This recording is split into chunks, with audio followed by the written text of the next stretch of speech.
안녕하세요.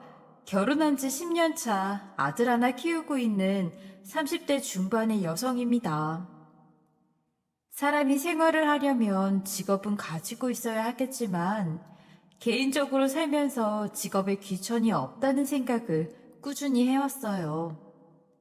그래서인지 저는 남들처럼 직업이나 경제력 등을 따지지 않고 그저 남편의 성격이나 기본적인 예의를 잘 지키는지 등을 주의 깊게 살펴보고 결혼을 하게 되었어요.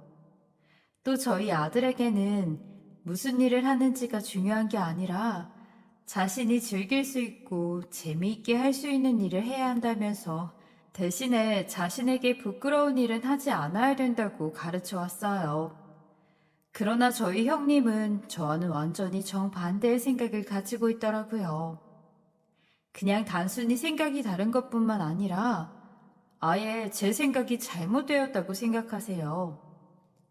저희 아들이 한창 꿈이 많을 나이다 보니 가끔씩 본인한테 어떤 직업이 잘 어울리는지, 어떤 사람이 되어야 하는지 이런 질문을 많이 해요.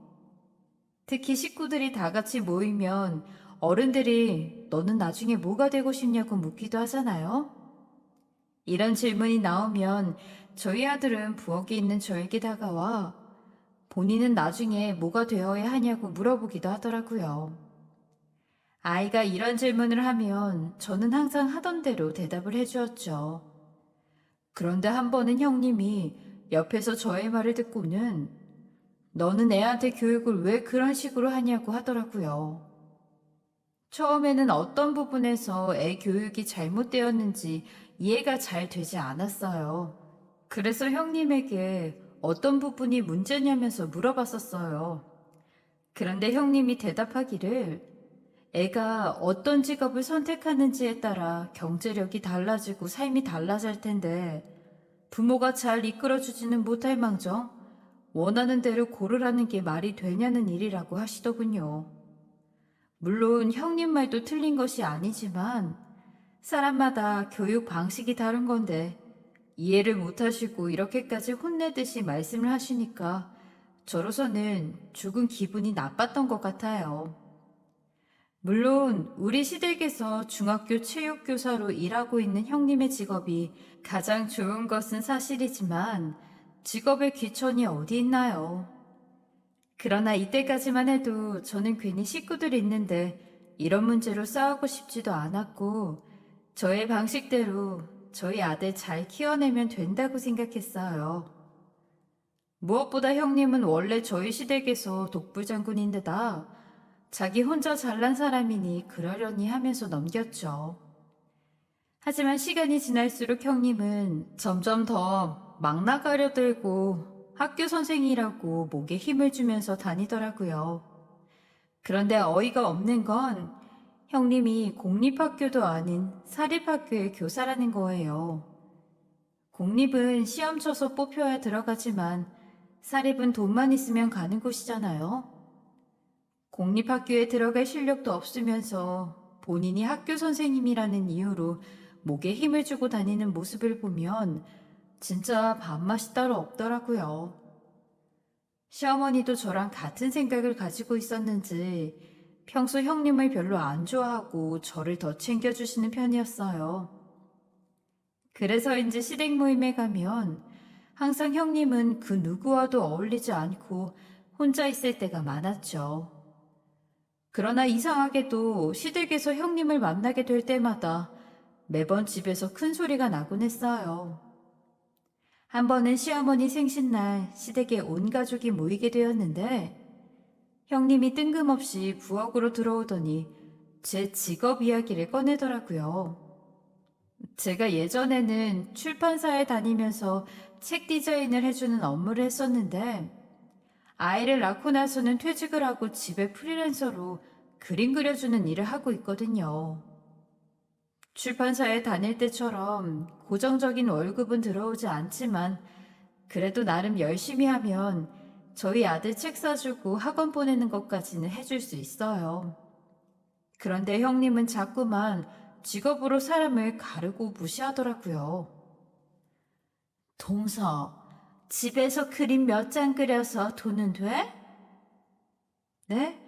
그게 무슨 말씀이세요? 그거 돈 몇 푼 안 될 것 같은데, 되게 열심히 하는 것 같아서. 형님, 무슨 말씀을 그렇게 하세요? 이러나 저러나 돈 못 버는 거면 그냥 때려치우고, 가정일이나 열심히 하지, 그래? 그림 연락이 그려봤자, 애 학원비나 제대로 나오긴 하겠어? 형님, 저도 출판사 다닐 때만큼은 아니지만, 지금도 저희 아들 학원 보낼 만큼은 돈 벌고 있어요. 동서, 우리 인정할 건 제대로 인정하자. 괜히 자존심 챙긴다고 그 정도 못 버는데 학원비 동서가 낸다고 하지 말고. 아니 지금 서방님도 회사 옮긴 지 얼마 안 된 것 같은데 그럼 거의 말단 직원 아닌가? 동서가 형준이 학원을 보낼 수 있긴 해? 형님, 말씀이 너무 심하신 거 아니에요? 제가 무슨 부귀영화를 누리자고 거짓말까지 하면서 형님한테 자존심을 챙기겠어요. 그리고 저희 부부도 애 학원 보낼 만큼은 벌어요. 저희 형준이 지금 태권도에 수영까지 하고 싶은 거 다 보내고 있거든요. 형님, 근데 저한테 불만 있으세요? 매번 시댁에서 마주칠 때마다 저한테 이러시는 이유가 대체 뭐예요? 그래? 아무리 그렇다 해도 프리랜서는 언제 일 끊길지 모르니까 웬만하면 직장 한번 찾아봐. 나처럼 학교 교사가 아닌 이상 동서학력으로 어디 가서 인정은 받기 힘들겠지만 그래도 월급이 통장에 따박따박 들어오니까 그게 생활하는 데는 훨씬 나을 거야. 그리고 동서한테 이런 말 하는 이유가 뭐겠어? 동서를 생각해서 하는 거지. 가족이 아니면 대체 누가 이런 소리를 해주니? 형님, 지금 저랑 싸우자는 거예요? 형님과 저희 둘 사이에 큰 소리가 오고 가자 온 식구들이 깜짝 놀라서 부엌으로 달려왔어요. 그리고 곧장 저와 형님을 뜯어말리기 시작했죠. 하지만 형님은 눈 하나 깜짝하지 않고 끝까지 본인이 저에게 한 이야기들을 잘 생각해 보라고 하더라고요. 저도 웬만하면 시부모님도 계신데 이런 식으로 시댁에서 형님과 싸우고 싶지는 않았어요. 그러나 교사로서의 직업병인 건지 아니면 사람 속 뒤집는 능력을 가지고 있는 건지는 몰라도 형님을 만날 때마다 자꾸만 저를 가르치려 드는 게 기분이 나쁘더군요.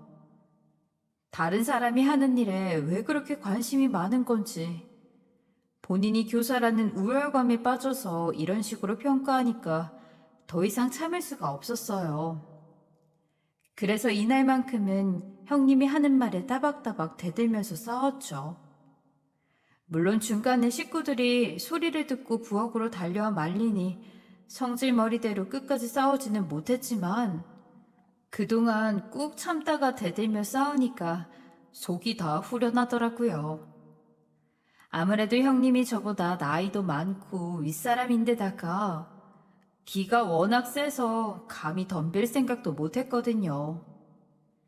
그래서인지 형님보다 5살이나 많은 아주버님께서도 매번 귀에 눌려 형님 말에는 아무 소리도 못하고 잡혀 사세요.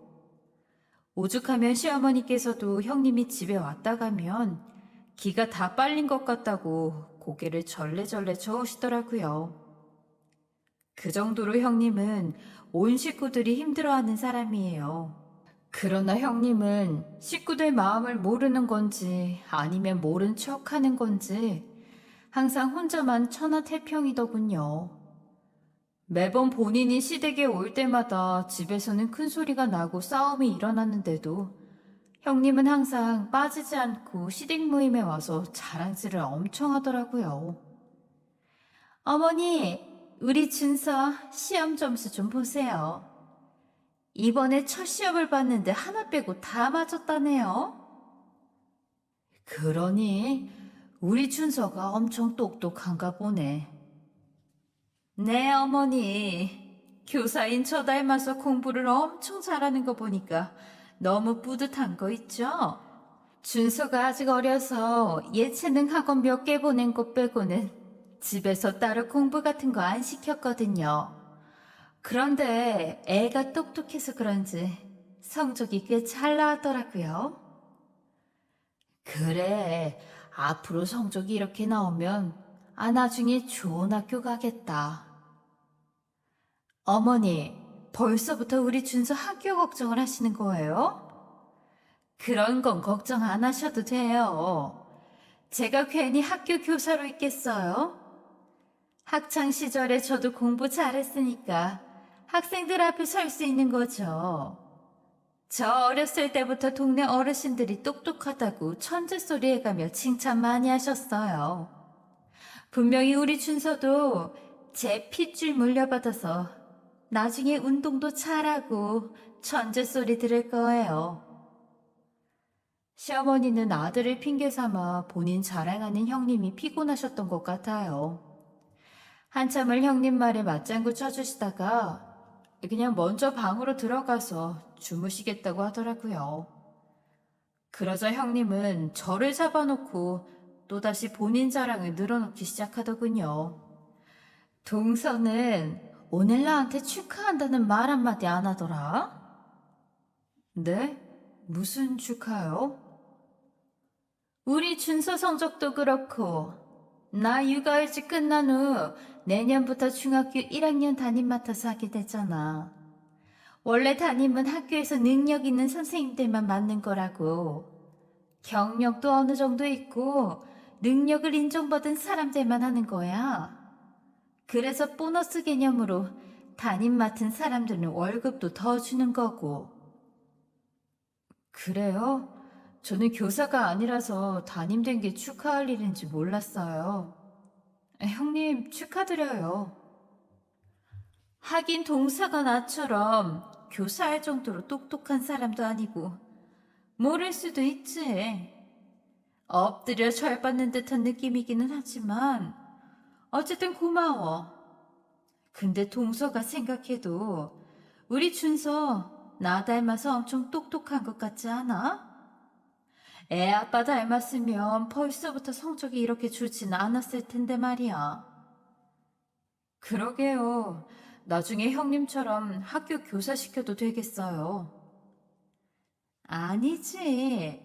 우리 준서는 머리가 이렇게 좋은데 더 좋은 의사나 판사 이런 걸 시켜야지. 동서도 괜히 애한테 너의 생각을 존중한다 이딴 소리 하지 말고 나처럼 공부 직접 가르칠 생각 없으면 뭐 학원이라도 찾아서 보내. 괜히 요즘 세상이 여유 부리다가 애 망친다. 나는 최소한 교사라서 공부머리는 있으니까 애 가르칠 능력 정도는 되는데 동서는 애 교육 한번 망치면 진짜 큰일 나. 나중에 후회하지 말고 애 교육에 신경 좀 써. 제 아들 교육은 제가 알아서 해요. 형님은 준서 교육이나 신경 쓰세요. 아니, 동서 생각해서 하는 말인데 왜 그렇게 예민하게 반응해? 도저히 이해할 수가 없네. 나는 교사로서 현실을 이야기해 주는 거야. 아무리 기분이 나빠도 내 말 마음속에 깊이 새겨들어야 동서 나중에 형준이한테 왜 제대로 안 가르쳤냐는 소리 안 듣는다? 이런 말 어디 가서 쉽게 못 들으니까 동서도 인생 선배이자 엄마 선배로서 내가 하는 말 잘 들어. 웬만하면 좋게 넘어가려고 했는데 아무리 눈치를 줘도 형님은 본인 자랑하는데 푹 빠져서 그만둘 생각을 안 하더라고요. 그래서 저도 결국 마지막에는 화를 낼 수밖에 없었어요. 매번 시댁에 올 때마다 큰 소리 내고 싸우는데도 왜 그렇게 본인 자랑을 끊지 못하는지 저로서는 이해할 수가 없었죠. 제가 화를 내건 말건 형님은 신경을 쓰지 않고 끝까지 본인 하고 싶은 말들을 다 내뱉더라고요. 때마침 아주버님이 나타나서 말리지 않았으면 정말 화가 머리 끝까지 나서 참지 못하고 또 형님 머리를 죄다 쥐어뜯었을 거예요. 역시나 이날도 형님 때문에 시댁 분위기가 싸늘해졌고 각자 급하게 집으로 돌아가게 되면서 모임은 흐지부지 끝이 나게 되었어요. 이날 이후 몇 개월 정도는 시댁 모임이 없었어요. 덕분에 한동안 형님과 감정 싸움을 하지 않아도 되니 나름 편하고 좋았죠. 그러다 저희 남편 생일에 맞추어서 시댁 모임을 하자는 시어머니의 연락을 받게 되었어요. 그렇게 시어머니가 말씀해주신 날짜에 맞추어 온 가족이 모이게 되었고, 다 같이 남편 생일 파티도 하고 식사도 하면서 즐거운 시간을 보냈어요. 그런데 뜬금없이 형님이 시어머니한테 본인 육아휴직이 끝나면 애를 봐달라고 이야기를 하더라고요. 저희 형님이 올해 초에 느지막이 막둥이를 낳았거든요. 그런데 형님이 너무 당당하게 애를 봐달라고 이야기하니까 시어머니도 많이 당황하신 듯 하더라고요. 아니, 너 방금 나한테 네 애를 보라고 한 거니? 아니, 애미가 멀쩡하게 살아있는데 왜 내가 네 애를 키우냐? 애미인 네가 맡아서 키워야지. 어머니, 저 내년부터 다시 학교 나가야 되잖아요. 게다가 내년부터 1학년 담임 맡아서 하라는 연락을 받았는데 앞으로 바빠질 것 같아서요. 그렇다고 남편이 회사에 육아휴직을 낼 순 없잖아요. 그러니까 어머니가 저희 준민이 좀 맡아서 키워주시면 안 될까요? 매일같이 애를 여기다가 어떻게 데려다 놓으려고. 니네 집에서 여기까지 1시간 반 거리인데. 그리고 친정엄마 10분 거리에 사시는데 매일같이 여기 왔다 갔다 하려면 그게 더 고생이니까 그냥 친정엄마께 부탁드려봐라. 어머니, 매일같이 애를 여기다가 어떻게 데려다 놓나요? 저희 부부 출퇴근하기도 바쁠 텐데. 힘 좋은 어머니께서 조금 고생하시더라도 저희 집에 왔다 갔다 해주시면 되죠. 안 그래도 친정엄마한테 부탁해볼까 했었는데 저희 엄마는 원체 몸이 연약하고 힘도 약하셔서 안 될 것 같아요. 나는 네 말대로 무식한 할머니인데 아니 얘 봐줬다가 무슨 소리를 또 들으려고 내가 네 애를 봐주겠냐. 괜히 봐줬다가 힘 잘못 써서 애가 잘못되기라도 하면 내 탓을 얼마나 하려고. 아니 애는 절대 못 봐주니 애미인 네가 잘 키워봐라. 본인 친정엄마는 아껴야 되니까 시어머니가 고생 좀 하라는 식으로 말하는 형님에게 시어머니는 화가 많이 나신 듯 절대 애 못 봐준다고 말도 꺼내지 말라고 하셨어요. 그랬더니 형님은 삐졌는지 시어머니에게 가끔 주는 용돈마저 주지 않을 거라고 하면서 본인이 주는 돈 없이 한번 잘 살아보라고 소리를 고래고래 지르더라고요. 저는 앞으로 용돈 끊겠다고 하는 형님 말이 너무 황당하고 어이가 없었어요. 누가 보면 형님이 시어머니 생각해서 직접 매달 용돈을 챙겨주는 줄 알겠지만 용돈이라고 해봐야 생일이나 명절 때 한 번씩 그것도 아주버님이 챙겨주는 돈이었거든요. 절대 형님이 벌어온 돈으로 주는 게 아니에요. 그 말을 듣고 시어머니도 어이가 없었는지 형님에게 그냥 우리 연 끊고 살자고 하셨죠. 그러나 형님은 아주버님을 이용하시더군요.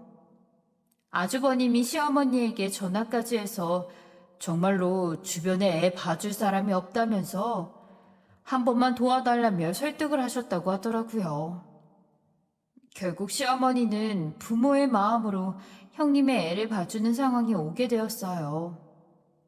그렇게 몇 달 뒤 형님의 육아휴직 기간이 끝이 나게 되었고 시어머니는 어쩔 수 없이 형님 집까지 매일 왔다 갔다 하며 아기를 봐주셨죠. 그런데 문제는 시어머니께서 형님의 애를 봐주셨다가 허리를 크게 다치면서 수술을 받게 되셨다는 거예요. 형님에게서 전화가 와서 받아보니 시어머니가 수술받고 회복하는 기간 동안에는 아기를 봐줄 사람이 없다면서 제가 대신 보라고 하더군요.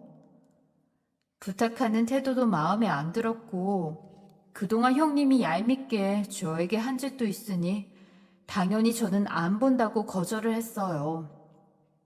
그런데 저의 거절을 듣고 형님이 야비하게 꼼수를 쓰더라고요. 결국 저도 어쩔 수 없이 울며 겨자 먹기로 형님의 아이를 돌볼 수밖에 없었어요. 제가 막무가내로 행동하는 형님에게 복종할 수밖에 없었던 이유는 형님이 주도권을 가지게 되었다는 것 때문이에요. 저희 아들이 수영에 재능을 보여서 얼마 전부터는 수영을 전문적으로 배우게 해볼까 하는 생각을 하게 되었거든요. 지금은 동네 수영장에 보내서 레슨을 받고 있기는 한데 선생님께 조언을 구해보니 선수 쪽으로 나가려면 유명한 곳에 가서 전문적으로 배우는 것이 좋다고 하더라고요. 그래서 여기저기 알아보니까 수영 코치 중에 굉장히 유명한 사람이 있었어요. 하지만 그 코치분에게 레슨을 받으면 2년 넘게 기다리는 게 기본이라고 하더라고요. 처음에는 2년 넘게 기다려도 저희 아이까지 순서가 올지 안 올지 모르니까 수영은 취미로만 시킬까 생각해 보기도 했었어요. 그런데 동네 수영장 코치님 말씀을 들어보니 저희 아이가 수영에 흥미가 많은 데다가 학습 능력이 좋아서 취미로만 시키기에는 아깝다고 하시더군요. 원래 엄마의 마음이 그렇잖아요. 우리 아이가 다른 친구들보다 잘한다고 재능이 있다고 한다면 어떻게 해서든 이끌어주고 싶은 마음 말이에요. 그래서 일단 유명하다는 그 학원에 상담을 받고 2년을 기다릴 각오로 예약을 걸어놨죠. 그런데 알고 보니 그곳 학원 원장이 형님의 친구라고 하더라고요. 저희 아들 수영장에 데려다 주려고 이동하고 있는데 뜬금없이 형님에게 전화가 오더니 그 학원에 가서 상담을 받은 게 맞냐고 묻더군요. 그래서 맞다고 형님이 그걸 어떻게 하시냐고 물었어요. 그랬더니 형님은 오랜만에 친구들끼리 모임이 있었고 이동하는 길에 그 학원 원장과 같이 가려고 찾아갔다가 우연히 저희 아들 학원 상담 카드를 보게 되었다고 했어요. 그러면서 저에게 자기 말을 잘 들으면 본인 친구에게 좋게 이야기해서 바로 학원에 다닐 수 있게 꽂아주겠다고 하더라고요. 대신에 저에게 시어머니 대신 본인 아기를 보라고 했죠. 저희 아이가 수영에 흥미를 가지고 있지 않았다면 굳이 형님에게 복종하지는 않았을 거예요. 하지만 아들이 수영을 너무 좋아하는 데다가 이제는 수영 선수가 되고 싶다고 하니까 엄마로서 도와주고 싶더라고요. 게다가 형님 친구 학원에 상담을 다녀와 보니 지금 아이가 다니고 있는 곳보다 훨씬 체계적으로 수영 선수들을 육성하고 있는 것이 눈에 보여서 가능하다면 그곳으로 보내고 싶었어요. 물론 조카를 빌미로 협박을 하는 형님이 못된 사람이라는 것은 알죠. 하지만 하나밖에 없는 자식을 위해서라면 제가 못할 게 뭐가 있나요? 그래서 형님이 이야기하는 대로 매일같이 집으로 가서 아이를 봐주기로 했어요. 그러나 형님은 말을 싹 바꿔 본인 말을 잘 듣는 모습이 보이면 친구에게 곧바로 이야기를 해주겠다면서 점점 더 저를 못살게 괴롭히더군요. 시어머니도 괜히 본인이 허리를 다쳐서 저만 고생을 하는 것 같다며 미안하고 고맙다고 하시더라고요. 저도 협박을 해서 기어코 원하는 것을 얻어낸 형님의 태도가 마음에 안 들었지만 편찮으신 시어머니가 걱정을 하실 것 같아서 그냥 괜찮다고 하고 말았어요. 그런데 형님이 저의 약점을 잡았다고 생각하는 건지 시어머니도 안 시키는 시집살이를 본인이 나서서 시키기 시작하더군요. 약속대로 저는 매일같이 조카를 돌봐주기 위해 아들을 학교에 등원시킨 후 곧바로 형님 집으로 갔어요. 그런데 형님은 본인 아이 돌봐주러 와서 고맙다는 말 한마디 없더라고요.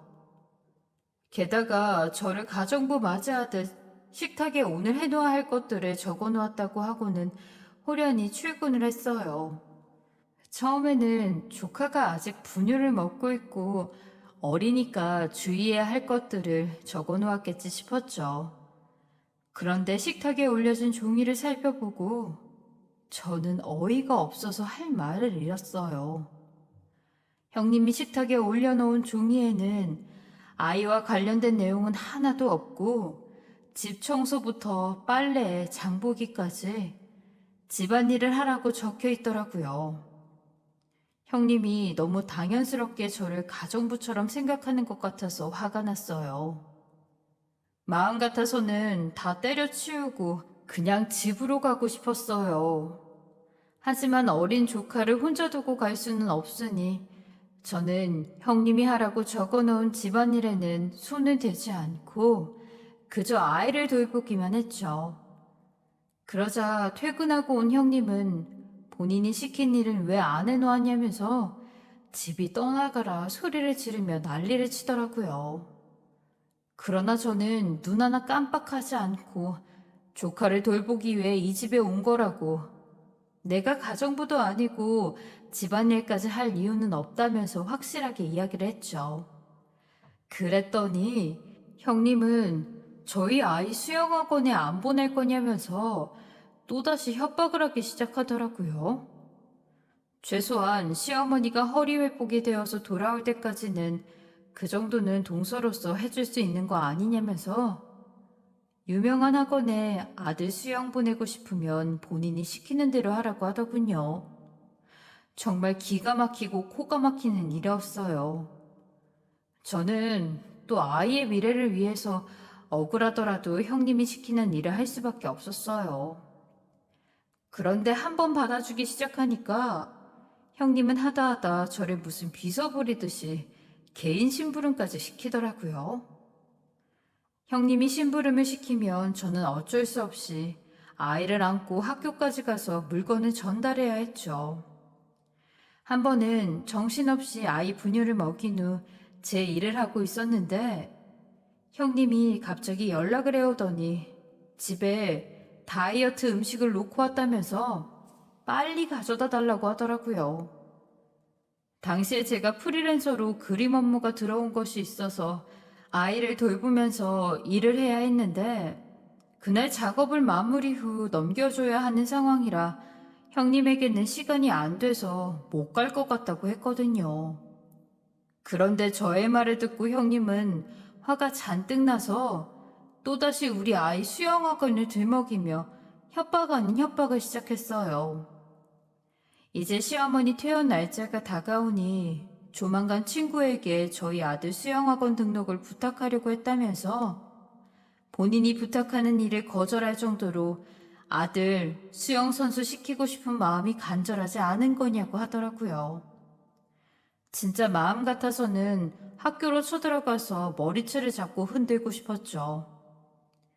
형님의 협박이 진짜 더럽고 치사했지만 결국 저는 아들의 미래를 위해서 끝까지 참고 저의 일까지 밀어가며 형님의 학교를 불이 나게 달려가게 되었어요.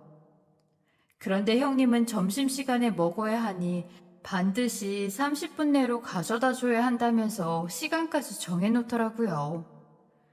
결국 저는 30분 내로 음식을 가져다 주기 위해 형님의 애까지 들쳐업고 밖으로 나갔고 택시는 잡히지도 않아 버스를 타고 겨우겨우 형님의 학교에 도착했어요.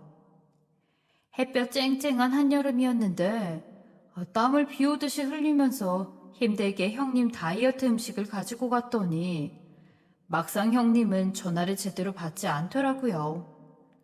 게다가 힘들게 전화 연결이 되어 겨우 만나 음식을 전해주는데 고생했다는 말 한마디 없이 제 손에 들려있는 다이어트 도시락을 신경질적으로 가져가더군요.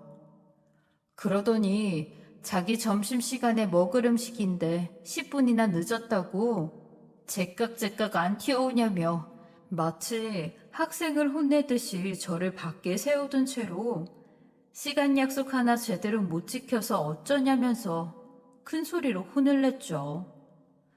점심시간이라 밖에 학생들이 많이 돌아다녔는데 형님이 큰 소리를 내니까 학생들이 놀라면서 저를 힐끔힐끔 쳐다보더라고요.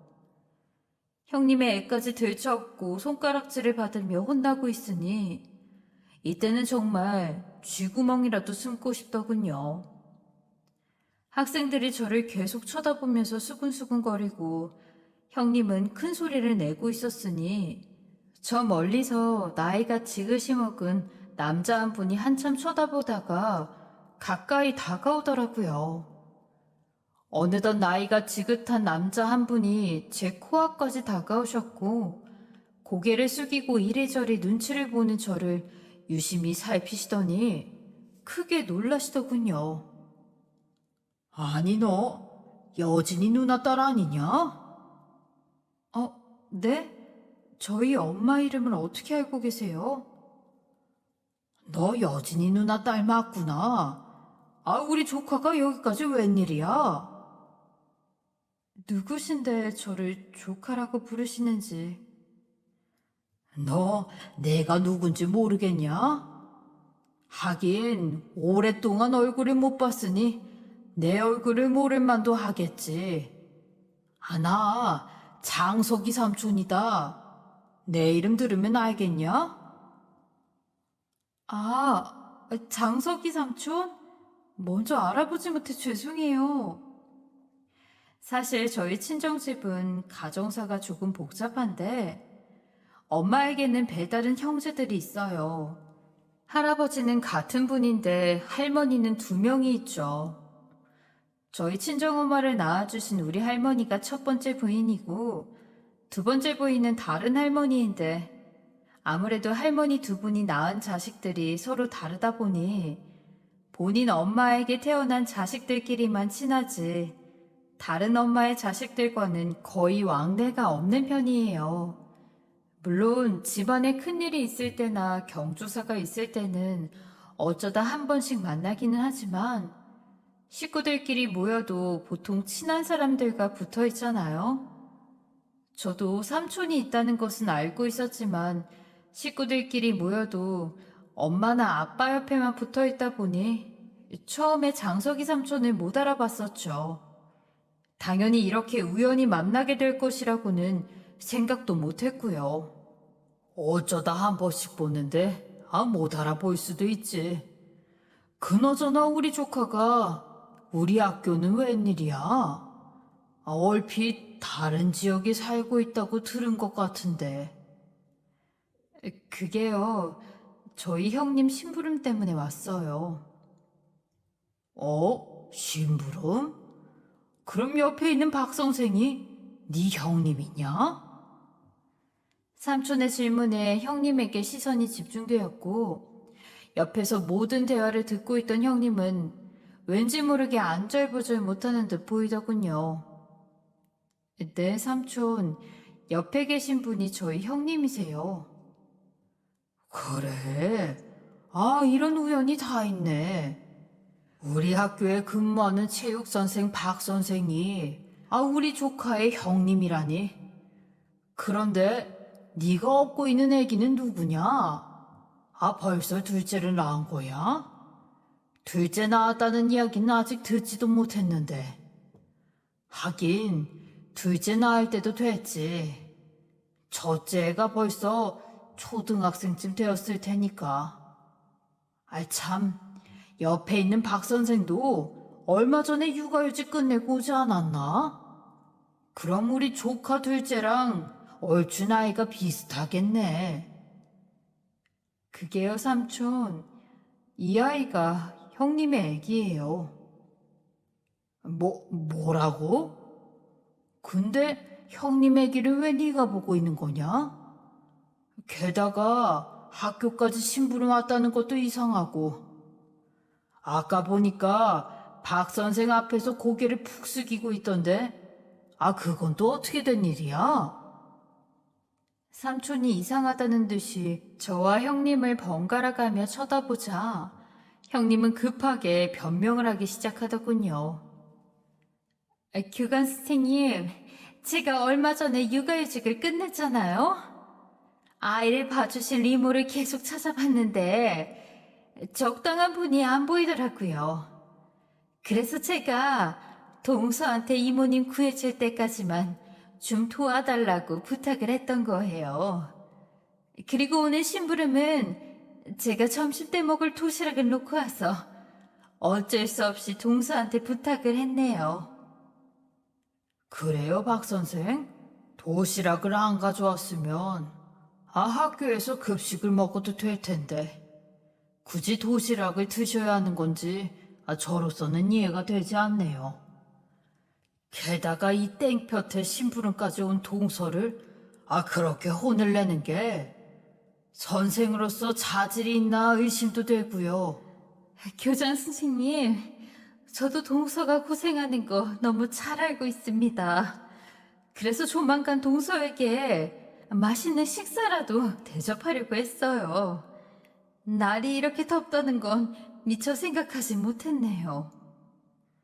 형님은 애써 변명을 하면서 눈치를 살피다가 저에게 고생했다면서 얼른 들어가서 쉬라고 하더라고요. 형님의 말에 삼촌께서도 저에게 다음에 만나서 밥 한번 먹자고 하시고는 날 더운데 얼른 들어가라고 말씀하셨죠. 우연히 형님 심부름으로 가게 된 학교에서 삼촌을 만나게 될 줄은 전혀 몰랐는데 덕분에 형님이 안절부절 못하는 모습을 보니까 한편으로는 속이 시원했던 것 같아요. 그동안 삼촌이 학교 선생님이라는 것만 들었지 어느 학교에 어느 직책으로 있는지는 전혀 몰랐었는데 형님이 하는 말을 들어보니까 학교에서 교장으로 계시는 것 같더군요. 게다가 저녁에 형님이 와서 하는 말을 들어보니까 삼촌의 장인어른이 형님 학교 이사장으로 계신다고 하더라고요. 덕분에 이날 이후 형님과 저의 상황이 180도 바뀌어지게 되었어요. 원래 학교에는 소문이 빠르게 퍼지게 되잖아요.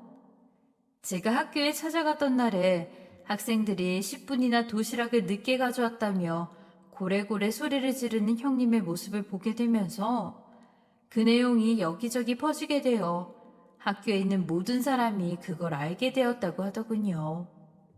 당연히 교장인 삼촌도 그 소문을 듣게 되셨고요. 덕분에 형님은 삼촌을 마주치게 될까봐 이리저리 피해 다니고 있는 것 같았어요. 하지만 언제까지 그렇게 다닐 수 없다는 걸 알고 있었는지 형님은 저에게 정말 미안하다고 사과를 하시면서 그 내용이 사실이 아니라고 삼촌에게 전화를 해서 한마디만 해달라고 하더군요. 그러면서 저희 아들 수영학원은 이미 친구에게 부탁을 해 놓았다고 곧 연락이 올 거라고 했죠. 그러나 저는 그동안 형님에게 당한 것들이 있다 보니 제대로 갚아주고 싶었어요. 그래서 눈에는 눈, 이에는 이라고 똑같이 행동하면서 형님에게 복수를 하기로 했죠. 다음날 형님이 이야기했던 대로 저는 유명한 수영학원에 등록이 가능하다는 연락을 받게 되었어요. 당연히 저는 바로 아이를 보내기로 하고 등록을 했죠. 그리고 형님에게 전화를 걸었어요. 형님, 방금 수영학원에서 전화 받았어요. 저희 아이 바로 등록하라고 하네요. 그랬어? 내가 빨리 해줬어야 하는데 늦어서 미안해. 그나저나 동서, 내가 부탁한 대로 교장 선생님께는 말씀 잘 드렸어? 그거요? 안 그래도 다음 주에 가족 모임이 있어서 그때 얼굴 뵙고 말씀드리려고요. 그런데 형님, 생각해보니까 문제가 하나 있네요. 무슨 문제? 내가 다 해결해 줄게. 교장 선생님한테만 말씀 잘 드려줘. 날짜를 보니까 가족 모임 하기로 한 날 공휴일이더라고요. 그런데 형님이 소개시켜준 학원은 개인 레슨으로 진행이 되어서 그런지 그대로 수업을 한다고 하네요. 그날이 수업 첫날인데 빼먹을 수도 없고. 그래? 그럼 내가 형준이 봐줄게. 학원에도 데려다 주고 형준이 우리 집으로 보내. 그게 지방에서 모임을 하기로 해서 일찍 출발을 해야 해서요. 형님 집까지 가는 건 아무래도 힘들 것 같아요. 마침 공휴일이니까 형님이 아침 7시까지 저희 집으로 오셔서 저희 형준이 좀 돌봐주세요. 그, 그래? 그러지 뭐. 아침 7시까지 동서집으로 갈게. 형님은 급하긴 급했는지 순순히 저희 집에서 아들을 돌봐주겠다고 하더라고요. 당연히 형님은 가족 모임에서 삼촌에게 본인이 원하는 대로 이야기를 해줄 것이라고 굳게 믿고 있겠지만 사실 그날은 예정된 가족 모임이 없었어요. 앞서 이야기했던 것처럼 저희 친정가족들은 경조사나 집안에 큰일이 있지 않으면 삼촌을 만날 일이 거의 없거든요. 마침 남편도 한 달 동안 출장을 가 있는 상태라 형님에게 모임이 있다고 한 날은 오랜만에 엄마와 데이트를 할 생각이었죠. 그렇게 약속된 날이 되었고 저는 형님이 했던 것처럼 똑같이 종이에 해야 할 것들을 작성해 놓은 후 형님을 보자마자 식탁에 올려준 종이 읽어보라고 한 후 쌩안이 나와버렸어요. 당연히 난리를 칠 거라고 생각했는데 형님은 문자로 제가 시킨 일을 모두 할 테니 삼촌에게 사실이 아니라고 이야기만 해달라면서 보냈더라고요. 그날 저녁 집에 도착해 보니 형님은 청소며 빨래까지 제가 시킨 일을 모두 다 해놓았더군요. 게다가 제가 먹을 저녁까지 십첩반상으로 깔끔하게 차려놓았죠. 그 모습을 보면서 저는 조금 마음이 약해지기는 했지만 그동안 제가 당한 일에 비하면 이 정도는 아무것도 아니라는 생각을 했어요. 그리고 형님과 함께 저녁을 먹으면서 계획했던 대로 마침 삼촌이 학교에서 있었던 일을 물어보셔서 사실이 아니라고 이야기를 해놓았으니 앞으로 그 일로 화내실 일은 없을 거라고 했죠.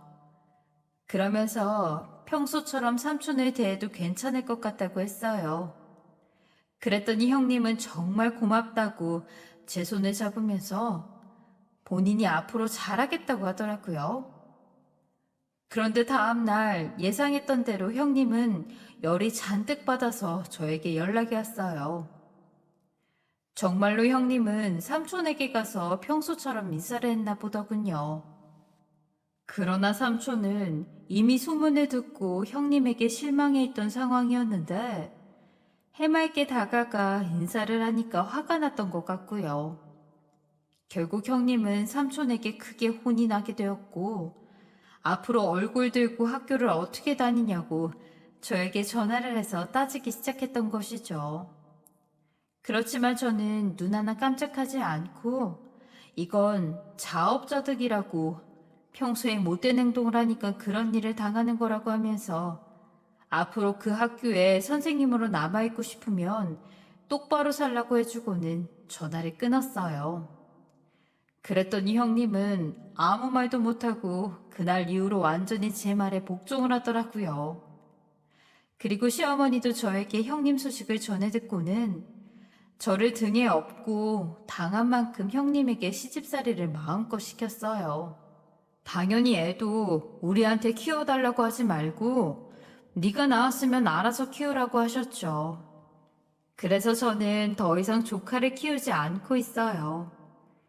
결국 형님은 급한 마음에 친정엄마에게 맡겨볼까 해서 은근슬쩍 이야기를 꺼냈던 것 같더라고요. 하지만 형님 친정엄마는 몸이 아픈데 애를 어떻게 보냐며 단호히 거절을 했다고 하더군요. 덕분에 형님은 어린 조카를 집에 혼자 둘 수 없으니 울며 겨자 먹기로 이모님을 집에 들이게 되었다고 해요. 하지만 형님이 버는 돈이 고스란히 이모님께 들어가서 학교를 그만두고 애나 봐야 하나 하는 고민을 하고 있다고 하더라고요. 아마도 상황을 보니 조만간 형님은 학교를 그만둘 것 같아요. 시어머니에게 전화를 해서 본인이 왜 그런 행동을 했는지 후회 막급이라고 눈물을 흘리면서 이야기했다고 하더군요. 그 이야기를 전해 들으니 사이다를 들이킨 것처럼 속이 다 시원하더라고요. 학교에서 그런 일이 없었다면 지금도 저는 형님에게 꼼짝 못하며 심부름이나 하고 있었을 거예요. 하지만 삼촌을 우연히 만난 덕분에 저희 아들은 지금 유명한 수영학원에서 개인 레슨을 받으며 실력을 키우고 있어요. 정말로 수영에 재능이 있기는 한 건지 코치님이 다른 아이들보다 잘하는 것 같다면서 수영 선수로 잘 키워보고 싶다는 이야기를 듣고 있어 기분이 좋네요.